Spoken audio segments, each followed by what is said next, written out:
Alright, here we go again. This is, I guess, part 3 now. Got some homies in the crowd. So, what we were just talking about here,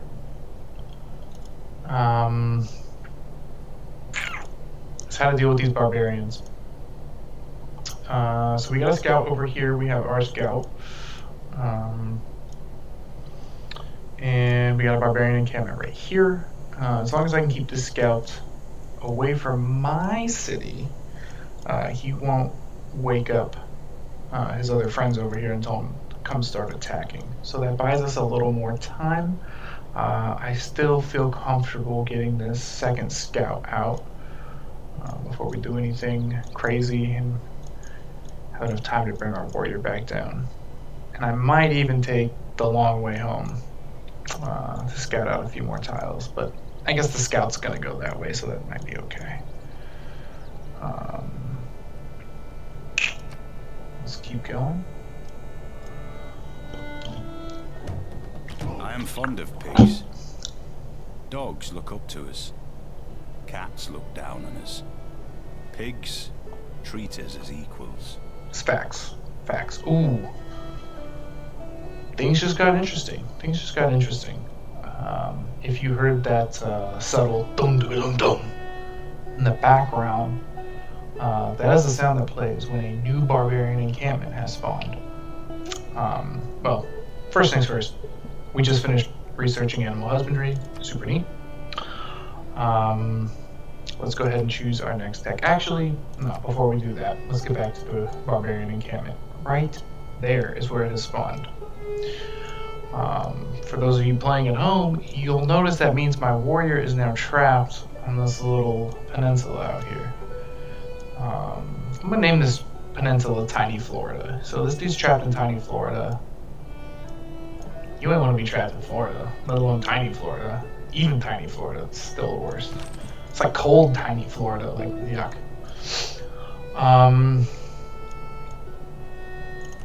So let's move back. Interested. Pardon me.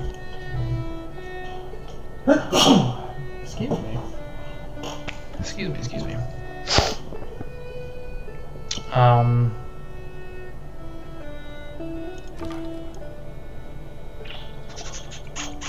So I think what we're gonna keep playing footsie with this scout over here. We'll keep scouting.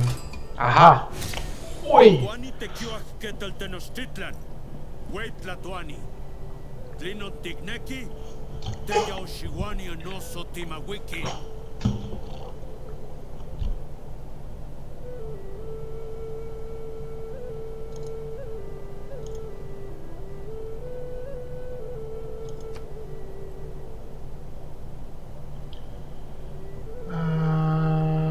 This is your boy Montezuma. I don't know why he's being so laggy. Looks like he's laggy on the stream. That's weird. Doesn't matter. He's a jerk. Montezuma is one of the more aggressive civs in the game. Love to sample his hospitality. So this gives us a bonus, a Eureka, to writing, which is super important. Again, science, awesome, super good. Okay. He's relatively close. That's his capital. So we don't know if he's expanded yet. If he has expanded, looks like he's probably expanded to the west, southwest maybe. Okay, so this puts us in an interesting position. So we are now a little bit threatened. Both by barbarians and by your homie Monty. How much cash do I have? 62. Why do I care? Well, one of the things we can do is send a delegation to him that will give us a little bit of visibility, access level, increase our access level. We can start to learn some things about what he might be doing, like say amassing an army that might show up on my doorstep and try to take everything and everyone I ever loved. But I think we're just going to assume that he's going to do that. Save our money. We're not making a ton of money right now, and we probably won't be making a ton of money for a while. So, we're going to be a little bit miserly. Time to choose our next technology. Again, I like to do it from the tech tree. Okay, so now this is where it gets interesting. So now this is, remember, the mosaic pieces, right? Earlier I said, astrology, that's the thing. We could go astrology, we could get a religion. Because we have that boost, we find that natural wonder. Now, though, it might be a little bit too passive. I don't know that we can afford to do that.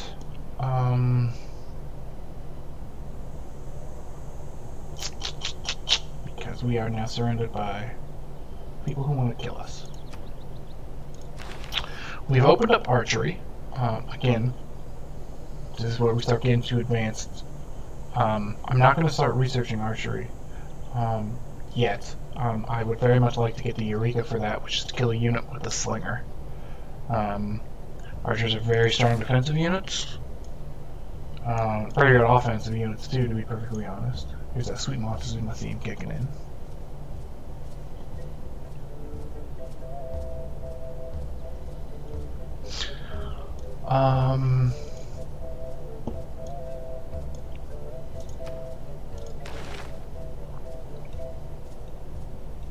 A safe choice early on is getting these three, because you have to get those. You just have to.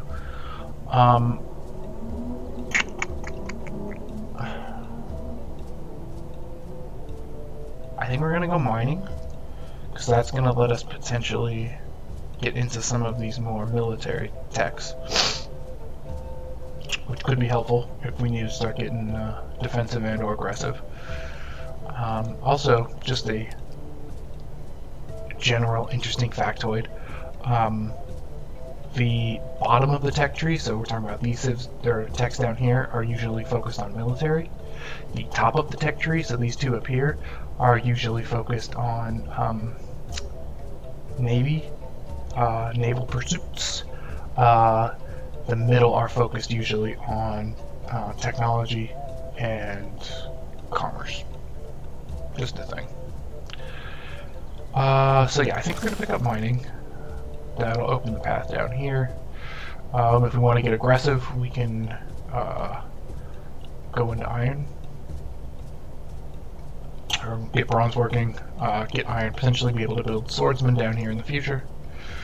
If we want to get defensive, that'll give us the ability to build walls.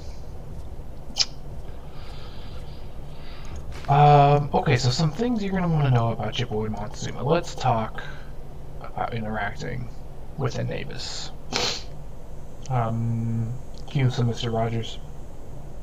It's a beautiful day in the neighborhood. A beautiful day for a neighbor. Would you be mine? Could you be mine? So when we interact with other civs, there's a number of pieces of information we get about them. Gossip is things that they're doing, so Montezuma just built a farm. It's a piece of gossip you may get. That's over here. You'll get a list of that. You get more gossip the higher your access level. Which right now we can see our access level is none. If we go to access level, it will tell us what we can do to increase that. Not super worried about it right now, because just assuming he's going to want to kill me. Our relationship is neutral. Again, we can come in here, we can look at the relationship. Oh, we got +2. Probably had a good meeting. That means he likes us. He likes to cut about jib. Got a good looking face. You got a good face. This is what gets important. Agendas. The civs, the leaders, all have base personalities. Some are aggressive. Some tend to be friendlier.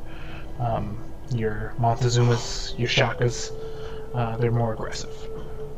That's just kind of like their base level personality. One level up from that is they all have agendas. All civs have two agendas: a static agenda that civ always has, and a hidden agenda, which you find out later, and that's random. So the Aztecs' hidden agenda, or excuse me, standard agenda is called Tatoani. I don't even know. That's my best guess. They like people who have the same luxury resources they do, and they dislike you if you have luxuries that they don't have, because they want all them luxuries, dog. And they're like, hey, I see you got that sugar over there. Hey, let me get a hit of that sugar. Which means he's probably not going to like us. There's a very good chance we don't have the same resources. Now, because we started so close, the resources are distributed geographically. So there is actually a chance we might have the same resources. But there's also a good chance he's going to get real salty with us real quick. We don't know what his hidden agenda is. Again, as we increase our access level, we'll find out. Also, when you're hanging out with your neighbors, you can make deals with them. Nothing to make deals about this early in the game. That's trading, things like that.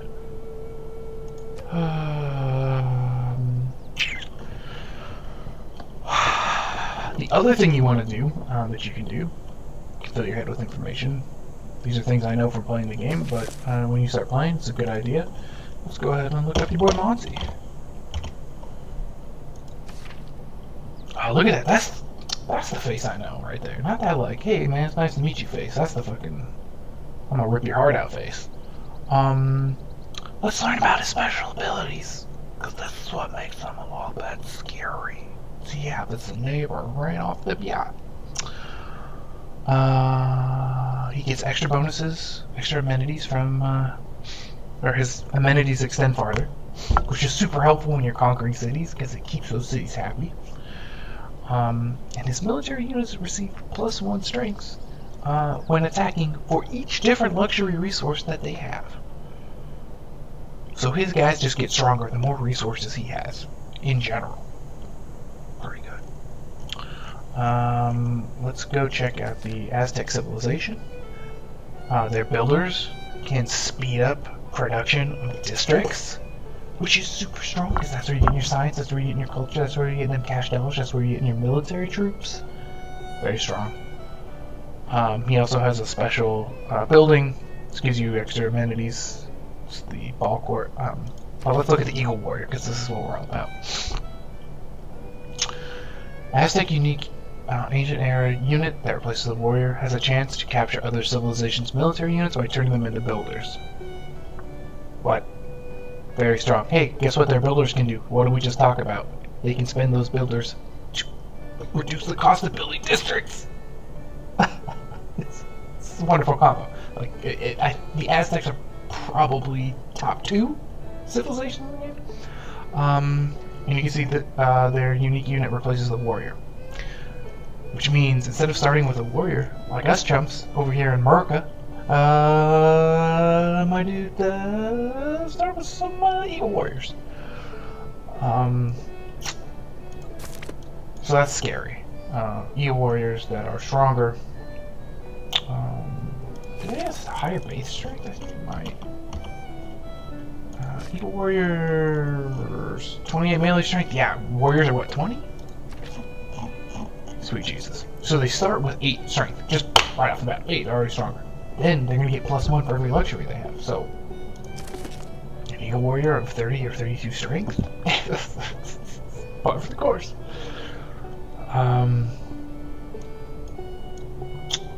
So we got to be a little bit cautious. When Monty calculates his dislike of you based on his luxuries, it's luxuries that you have improved. So right now the sugar doesn't mean anything.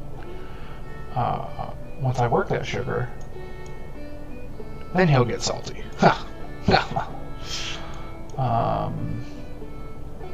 So that's actually going to influence my strategy on when I improve some of these luxuries. probably a good chance he has sugar. Less of a good chance that he has jade. Very unlikely he has whales. Okay, let's keep going. Chug-lug. Okay. This is our first piece of gossip here. He's founded his first pantheon, or he's the first person to found a pantheon. Well, I don't know if the first. He's founded it before me, which means he's getting faith somehow. I am not getting any faith. He took. Let's go look at religion real quick. I already forgot what he took. Let's go look. He took Earth Goddess. Which one is Earth Goddess? Oh, +1 faith from tiles with charming or better appeal.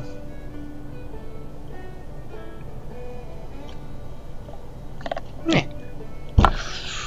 It's not too bad. I don't care. He's going to generate faith. We talked about potentially getting religion earlier. When you get a religion, you need to build holy sites. You need to generate great people points, particularly great prophet points. Great prophets are different than any other great person because there's a finite number. There's only, I don't know what the exact math is. 5/8, I guess, rounded. And there's 8 players in the game. You can only get 5 great prophets, which means not every civ can find a religion. So you need to be careful to make sure that if you start to invest in trying to get a religion, you can actually get one and you're not going to get beaten to all the great prophets. Let's go ahead and click this great people button. What the hell are great people? All your districts. Let's take a look at a district. Let's take a look at the holy site. You get 1 great prophet point per turn from your district. Buildings in your district, like a shrine, will also give you great prophet points per turn. Those points are then tallied up over here. These are the people called great prophets, or great people. You can get cue the Price is Right music. You can get great generals, admirals, engineers, merchants, prophets, scientists, writers, artists, musicians.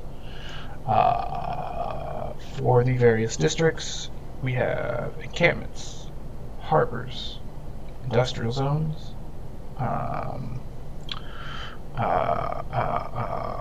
commerce hubs, holy sites, campuses, and then these 3 are from the theater squares. So that's why theater districts are super important. Great people, I should say, are super important to cultural victories, because you see you gotta be managing these 3. As you get points, every civilization will compete over recruiting the next great person. You can see here how many points they have. Whoever reaches this threshold, in this case the first one is 60 for these guys. Whoever reaches 60 first will get that great person. You will then get the option to recruit them, or you can pass if you want to let somebody else need to take the next one, depending on their bonuses, which we can see here. All the prophets found a religion. They all do the same thing. The rest of them are all different. Different types do different things. Each great merchant does something different than another great merchant.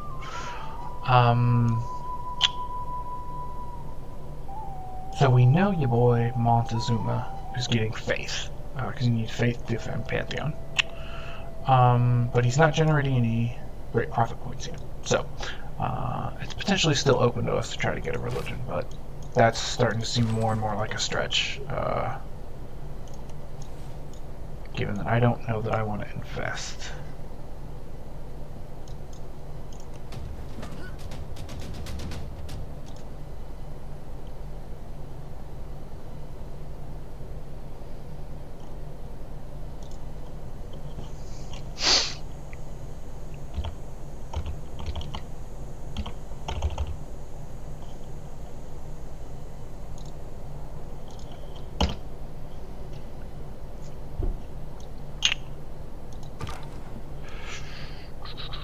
Alright, this scout seems to be content going that way. I want to keep an eye on my boy Montezuma. I'd much rather do that. I'm much more worried about Montezuma at this point than I am about them stinking barbarians.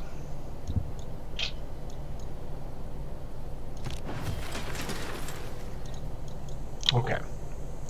Got our second scout out. Let's move him out. Pro tip. Moving over a river uses, I don't know what the calculation is. It's a shitload of movement points. It's not actually all of them, because maybe it is all of them, but it's somehow reduced by roads. It takes a shitload. For most units, it takes all their movement points to move over a river. If your city is on the other side of a river, directly across, it acts like a bridge, so you can cross the river with no penalty. So, if I was to move here, and then try to move over, well, that's... it's going to route me there. I can't move directly from here to here, so it has to do kind of this route along, because I don't have enough movement points to cross the river, but if I cross from the city, it'll let me sneak out, so... just pro tips for pros. Let's go see what's out here. Oh, it's another barbarian. That's probably the scout from this camp up top. Fight a guess. Interesting.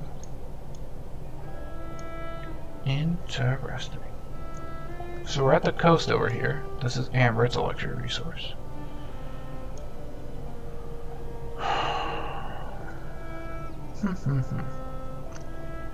We might be able to build a little bit of a choke point here. Depends on how far this continent goes down. If we can kind of choke this land off and not let your boy Montezozo through, I can kind of free settle back here, take my sweet time. It's a possibility. I'd like to get a settler out, but I don't really have much of a military because I went for that second scout. Which I'm still happy about because I haven't met any city-states yet. I definitely want to try to meet some of those boys. Let's get a slinger. Let's play safe. Pro tip, warriors who are melee type units have a bonus against spearmen who are anti-cavalry type units, which you can see in their little combat breakdowns to the side. So that's why this guy can kind of hang over here, kind of 1v1. You do risk, if you try to 1v1 a barbarian camp, another unit spawning before you kill it. But because this scout hasn't been activated and hasn't warned them, I'm not super worried about that.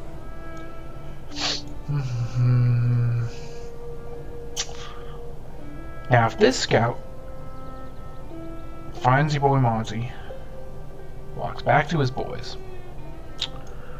one of the places that those barbarians could spawn is right here, because they will spawn adjacent to the camp. They can't spawn in the water. If he spawns here, even though the scout was like, hey, let me tell you about these Aztecs over here, they got all these guys, they got them cities of gold and all that jazz, and they're gonna want to come over here. If a barbarian spawns right here, he's gonna be like, hey, let's go hit up Washington, dude. Let's go beat a tax break. So I am kind of worried about this guy, but let's keep exploring. Interesting.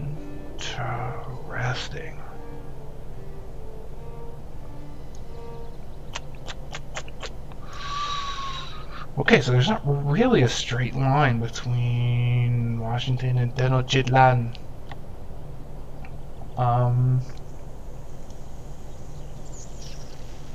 Which actually means it's a little bit harder for him to get his military up in my direction, which is good.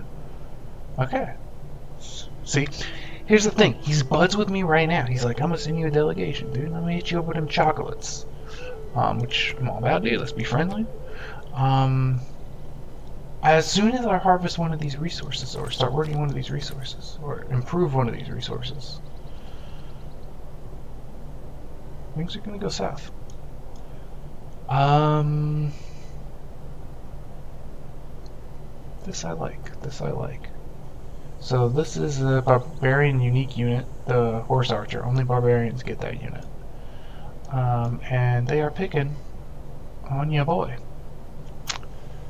That means he's gonna have to deal with them before he comes and deals with me, and I am all about that. But I also don't necessarily want to stand too close to him because he can shoot me. He's got a range of 2. So let's work our way back. It means there's probably barbarian encampments. I don't know. Down here somewhere. We'll let him deal with that. Got him. So this gives us an inspiration for military tradition. Very nice. We also get gold for clearing barbarian encampments, 45 gold. It's a nice chunk of change. Definitely hunting barbarians can be profitable in the early game. It's a great way to make money, especially on a start like this where I don't have a ton of money. When I eventually build a camp here and a plantation here, that'll start to get me some money. But right now, again, we're only making 5 gold per turn, and that's all coming from the palace. There's our goody hut. Friendly tribal village.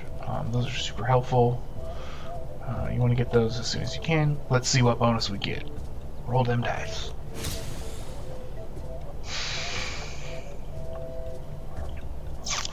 That's okay.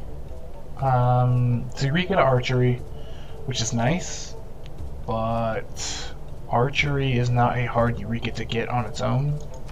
You just need to kill someone with a slinger, which, given the proximity of these guys, I will very likely do.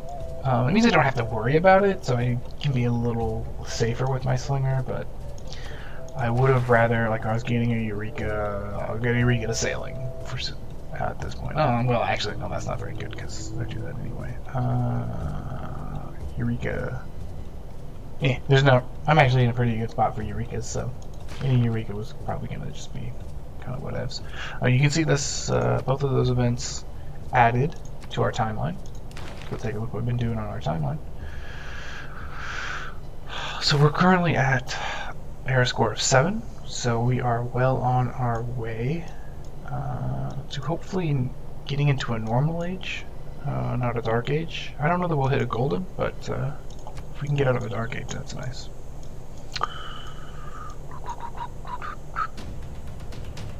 At his best, man is the noblest Alright, of all animals. first civic Separated completed. from law and justice, he is the worst.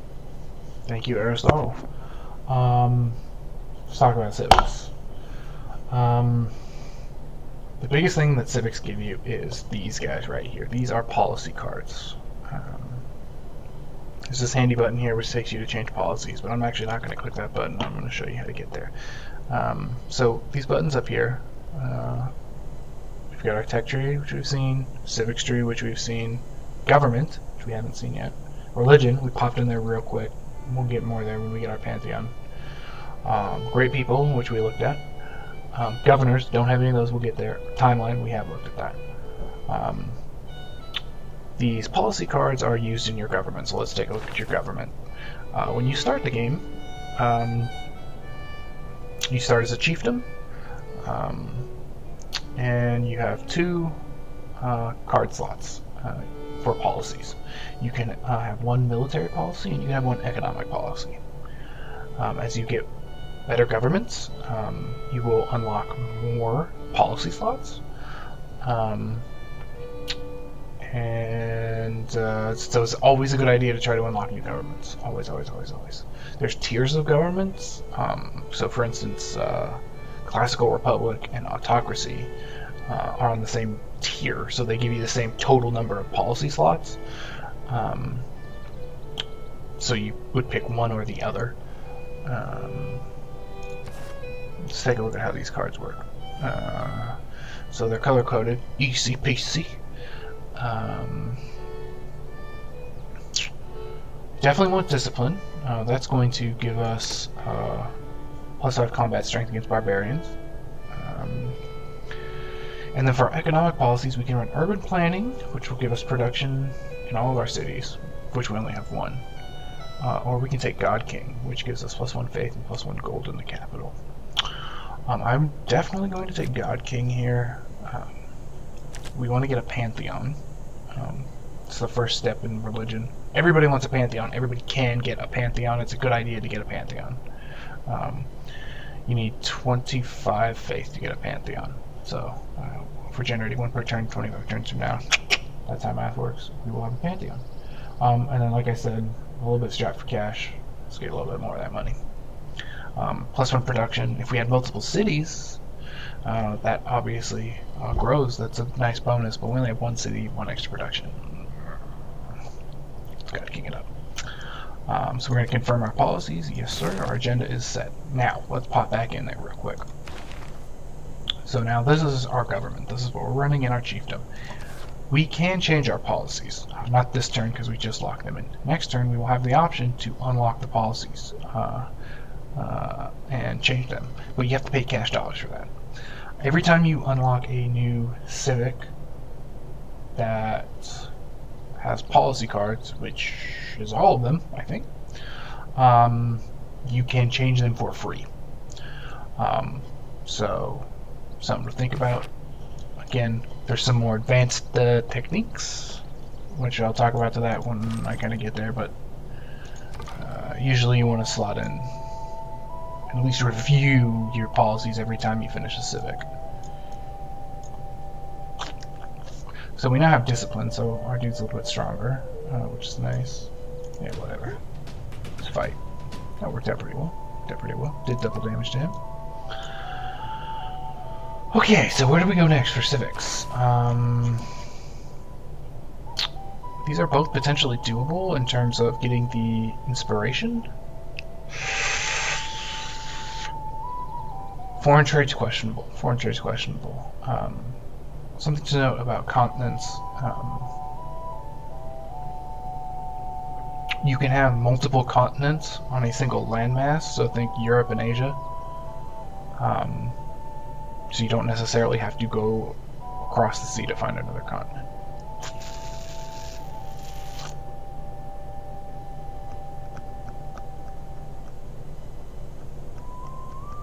So these are the policies that we get. I think we're going to go with foreign trade. Foreign trade is generally better early because it allows you to build a trade route, and trade routes are super good.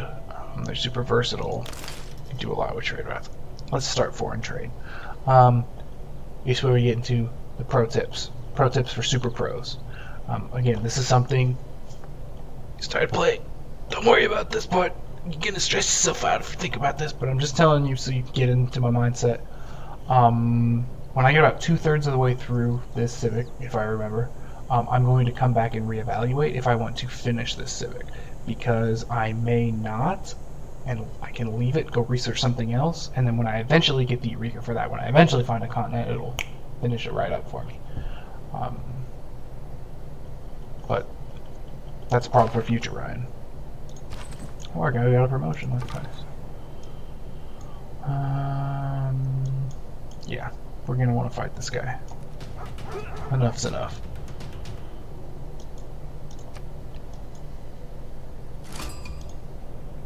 나 한국의 선덕 여왕은 당신을 인정합니다. 우리의 만남은 예견됐습니다.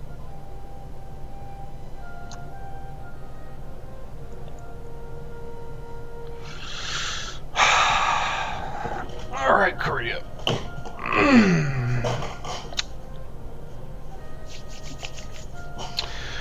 What's going through my head right now? Well, first of all, it's an honor to meet you, because it is. It's very classy.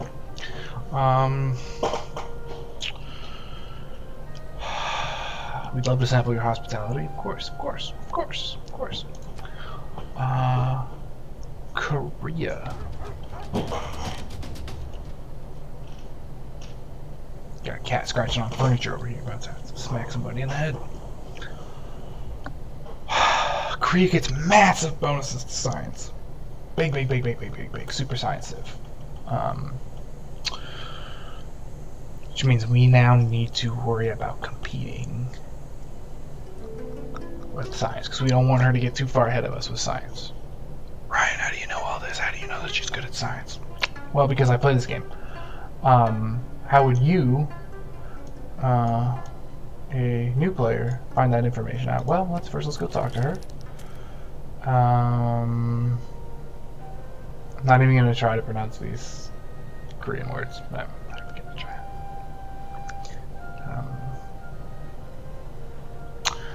Her agenda, she tries to build up science.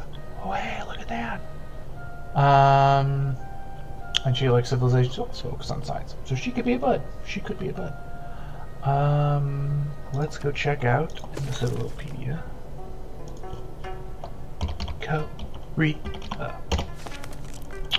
Oh, look, mines receive +1 science, and farms receive +1 food when next to a Seowon. I don't think that's how you pronounce it. I believe SEO has a special diphthong in Korean. I'm not sure what it is though. Oh look, she has a special infrastructure, special district, the Seowon. Oh look, it gives you +4 science. It's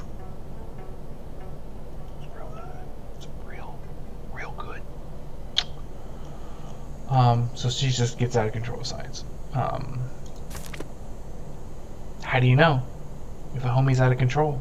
How do you know you're keeping up with the Joneses? I mean, is there a Facebook? Can I see what all these homies are posting about? No, but if you go over to your pal, the tech tree, down here, you will see the civilizations. Their little faces will start to pop up as they go up the tech tree. This 3 means all 3 of us are together. So we're all roughly the same. We can also get a more in-depth look if we go to our victory conditions. If we go over to science and we mouse over... Stop it! Stop it! Fighting cats. Sorry, the overall screen. If you mouse over, it will tell you how much they have per turn. So she's at 4.3, we're at 3.5, Monty's 3.8. That's close enough. Cat! Stop it! Okay. Yeah.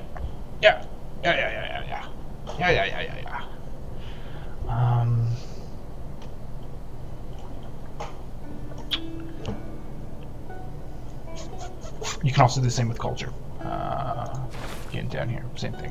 So we're all roughly equal. So no one's broken ahead yet. I would not expect that by turn 16. But again, something we're going to need to keep an eye on. This guy got a promotion. That's nice. Promotions give you lots of bonuses, and they also heal you for 50 HP. So I'm going to move here. They do take up, they end your turn. So it's usually good to leave yourself with 1 movement point and then do your promotion. Scouts. Your first 2 promotions here, your options in your little tech tree. Faster movement through woods and rainforest, or faster movement through hills. Basically, they only take 1 movement point to get through, as opposed to the 2, so it makes them really good scouts. Given where we are, I'm going to go with the woods and rainforest. Montezuma likes to spawn near the jungles, near the rainforest. We can see we're getting more forested over here. We've also got some jungles down here, so it's very good, likely. So where we're going to start heading next is down here. That we will need to be moving through a lot of rainforests. We'll do the same thing here. We'll take Battle Cry. It's usually the one I go with. +7 combat strength just all the time. It's great little pickup. Korea.